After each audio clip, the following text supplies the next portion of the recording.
Saya kompor dah berapa hari tak makan. Kan? Kau dah tengah meeting ni. Yang satu boleh tak?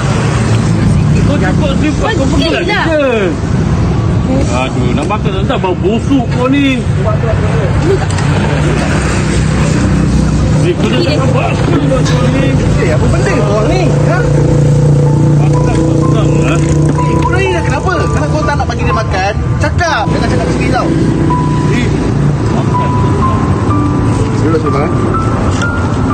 Kita makan dia santan. Dah lah buang ni.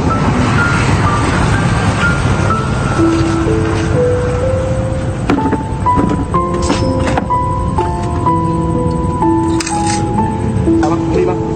Letak dulu kulit tu. Letak bawah. Makan. Makan bang. Makan je. Jangan pergi ruang ni.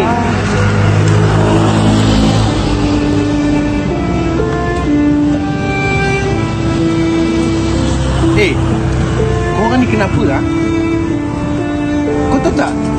Kau tadi tak ada baca buku langsung ke? Ha? Tak ada baca langsung? Kalau tak nak bagi duit, apa yang ada dekat atas meja kita ni, bagi je lah orang ni makan. Apa susah sangat? Jangan kita ni nak menongkat dagu ke atas je, tak? Ha?